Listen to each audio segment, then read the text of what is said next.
नमस्कार दोस्तों, आज फिर मैं आपके लिए ज्ञान से भरी एक कहानी लेकर आया हूँ।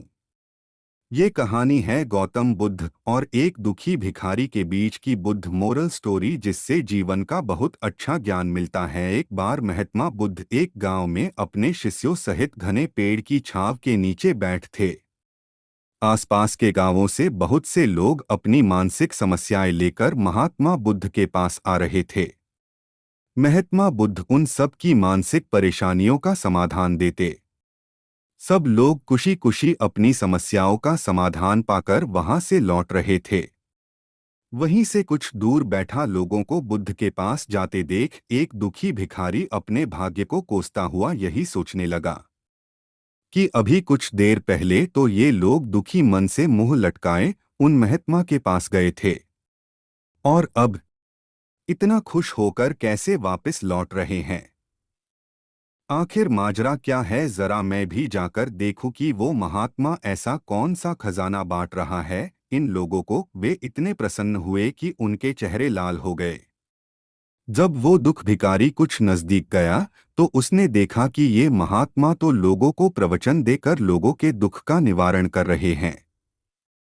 यह देखकर भिखारी के मन में भी तीव्र इच्छा हुई कि क्यों न मैं भी इन महात्मा को अपना दुख बताऊं।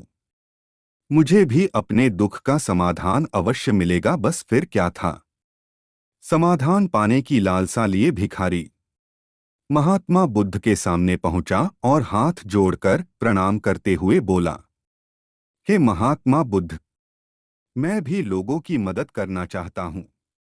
मुझे लोगों की मदद करने की बहुत इच्छा है, लेकिन मैं कैसे मदद कर सकता हूं? मैं बहुत गरीब हूं। मेरे पास न तो पैसे हैं और न ही कोई ऐसी चीज जिससे मैं किसी की मदद कर सकूं। मैं कोशिश करने पर भी किसी की मदद नहीं कर सकता।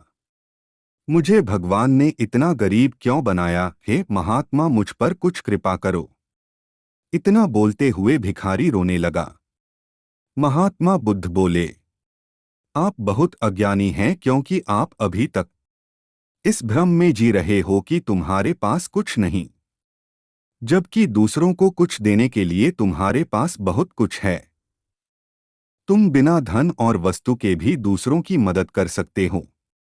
तुम्हारे पास जुबान है, जिससे तुम मीठे शब्द बोलकर किसी के दुखी चेहरे पर मुस्कान ला सकते हो। इन्हीं शब्दों की ताकत से तुम किसी के भी टूटते हौसलों को फिर से मजबूत कर सकते हो। इन शब्दों की शक्ति से आप किसी के भी मन में सकारात्मक विचारधारा के बीज बो सकते हैं और उसे गलत रास्ते पर जाने से रोक सकते हैं। तुम्हारे दो हाथों से किसी भी कमजोर या लाचार व्यक्ति की सहायता कर सकते हो। आपके दो आंखें किसी अंधे को रास्ता दिखा सकते हैं। तुम किसी के लिए दुआ कर सकते हो, यह हो सकता है कि उनके बुरे काम फिर से हो जाएं। आप किसी के अच्छे स्वास्थ्य की कामना कर सकते हैं। लेकिन अज्ञानतावश तुम अब तक इस बात को समझ नहीं पाए और इस भ्रम में अब तक